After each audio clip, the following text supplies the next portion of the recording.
Dia 11 de agosto é comemorado o Dia do Advogado, profissão fundamental para que seja praticada a justiça. Aqui na redação do aquinoticias.com, o entrevistado é o advogado Wellington Altoé. Bem-vindo, doutor, à nossa redação. Muito obrigado, é um prazer estar aqui e espero que a gente consiga esclarecer alguns pontos e algumas dúvidas. Quando o senhor iniciou sua carreira e quais são os desafios da profissão?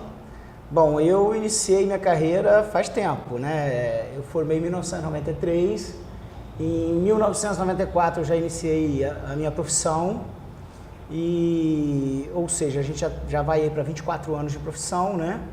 E dentro desse período longo a gente teve aí muitos desafios, muitas coisas a vencer, muitos caminhos, muitas dificuldades, muitas alegrias. A profissão de advogado essencialmente é algo que você sofre e ri muito, e muitas vezes traz muitas alegrias e em outros momentos traz algumas tristezas. E como que é ser advogado nos dias atuais? Os dias atuais traz um desafio muito grande para o advogado, né? O nosso cliente ele está muito mais preparado. Como eu disse, eu sou advogado há 24 anos. O cliente atualmente ele está muito mais preparado em função da internet, em função das ferramentas tecnológicas. O cliente ele chega ao seu escritório com conhecimento muito maior. Automaticamente, você para ser advogado nos dias atuais, você tem que estar muito bem preparado. Ou seja, aquele cliente que deseja ingressar com uma ação, geralmente ele vai lá, busca o Google, procura saber quais são os seus direitos, já chega bem informado no escritório. Já chega bem informado. Ele não só o Google, mas ele consulta muitas vezes 1, 2, 3 ou mais advogados. Contadores hoje têm um conhecimento muito grande que normalmente os clientes procuram, então ele chega bem informado e se você não estiver bem preparado, ele consegue detectar que você está bem preparado.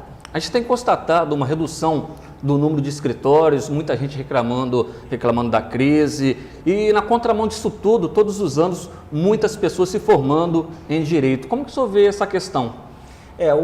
Atualmente a crise chegou também na advocacia. Né? Aqueles advogados, aqueles escritórios de advocacia que eles não se planejaram ao longo dos últimos 5 anos, eles de fato estão enfrentando uma crise muito grande hoje. E essa crise ela tem alguma relação, em um ponto ela tem relação com a quantidade de advogados que são formados todos os anos. As faculdades do Estado do Espírito Santo, especialmente, que é a nossa área, e de Cachoeiro, inclusive, despejam, que a gente chama, né, formam um grande número de advogados, de profissionais, de bacharéis. Desses bacharéis, em torno de 10 a 15% acabam se dedicando à vida de advogado, à profissão de advogado. Mas mesmo 10 a 15% é um número muito grande e faz com que haja uma oferta muito grande de cérebro de obra. Automaticamente, com oferta grande, né, as pessoas que procuram, tem mais pessoas, acabam reduzindo um pouco, talvez, o valor que seja de honorários, dilui a clientela para todas essas pessoas, então isso também acaba fazendo com que um escritório de advocacia hoje bem preparado, ele tem que fazer um planejamento estratégico, ele tem que ter uma análise de mercado muito definida, ele tem que ter consciência das suas forças, das suas fraquezas, das oportunidades que ele tem, das ameaças que ele sofre. Então, essa quantidade de pessoas no mercado faz com que a gente tenha que se preparar cada dia mais. E diante de tantas mudanças na legislação, quais são os mecanismos que os escritórios têm que possuir para ficar atualizados?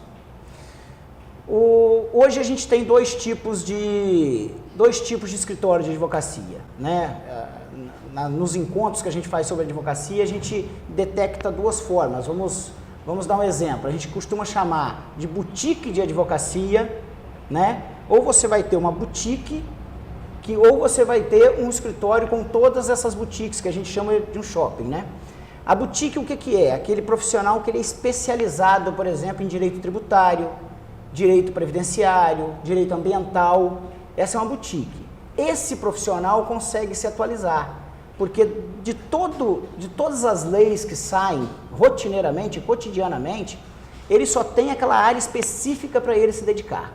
Então essa dedicação específica faz com que ele consiga se atualizar. Automaticamente, se você quer ter um escritório como a Auto Advocare, por exemplo, que é um escritório que tem todas as áreas, abarca todas as áreas empresariais, você necessita de ter várias boutiques dentro desse escritório. Ou seja, você tem que ter, cada área você tem que ter um advogado especialista. Aí esse advogado especialista, ele toma conhecimento de tudo, de todas as inovações, de todas as alterações, de todas as mudanças daquela legislação específica, né, como eu falei, ambiental, criminal, tributário, civil, etc. E automaticamente o escritório todo se prepara para isso. Hoje agora, o advogado, uma pessoa, fosse, por exemplo, o Dr. Wellington, achar que ele vai ter conhecimento de todas as mudanças legislativas e de tudo que se processa no mundo jurídico, não consegue. Não adianta esperar isso de um profissional só, que não consegue. Sabendo disso, a gente tem que ter vários profissionais especializados em cada área para nos dar o suporte. E hoje tem empresas que estão focadas nessa área, criando inclusive aplicativos que facilitem o acesso à informação. Mas o mundo jurídico ele tem uma característica distinta, não basta você ter acesso à informação. É importante que o que você faz com essa informação. Que a informação, depois da era do conhecimento, veio a era da informação. Quando eu comecei na advocacia, se você tinha o conhecimento, se você tinha informação, você tinha tudo. Hoje não, hoje a informação está para todos. Um recém-formado hoje tem informação, se ele clicar no Google, ele acha a informação que ele precisa. Hoje não basta você ter informação.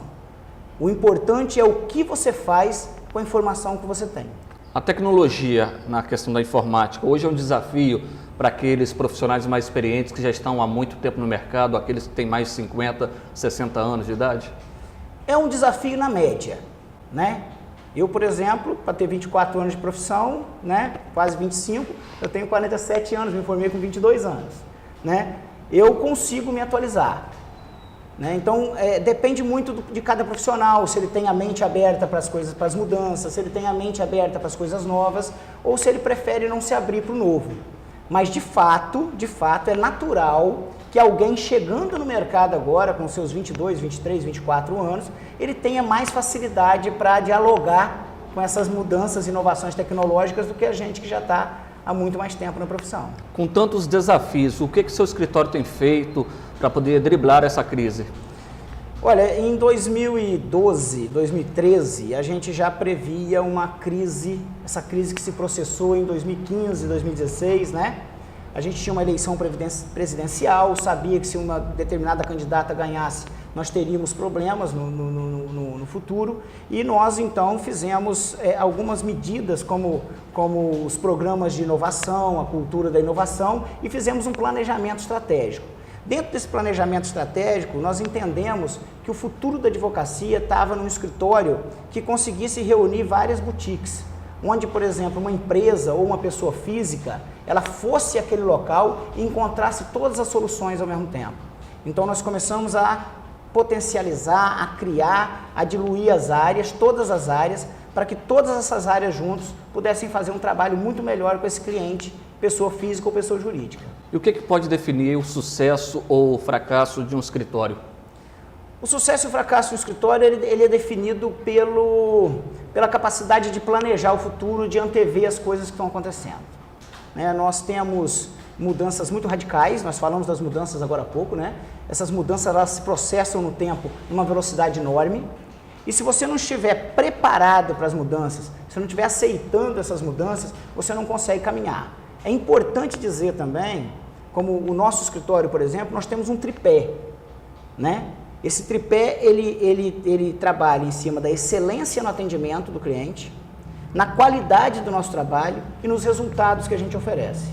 Então, o planejamento estratégico, tomar as decisões de acordo com uma determinada finalidade, preparar a equipe para que tenha qualidade, atendimento de excelência, entender que o cliente é o ser mais importante daquele local, né, juntamente com as pessoas que trabalham lá, isso é fundamental para o sucesso no escritório. A gente tem visto muitos advogados trabalhando em casa, né, o chamado trabalho home office, né?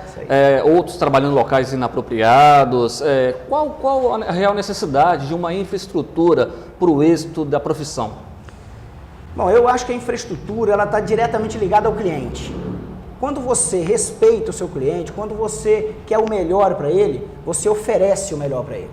Então você tem uma estrutura onde o seu cliente ele pode ser recebido de uma forma adequada, onde ele tem uma recepção em que ele consiga se sentir à vontade, onde ele tem uma organização interna, ele se sente mais à vontade, você acaba agradando e encantando esse cliente e você acaba fidelizando esse cliente para que tenha mais.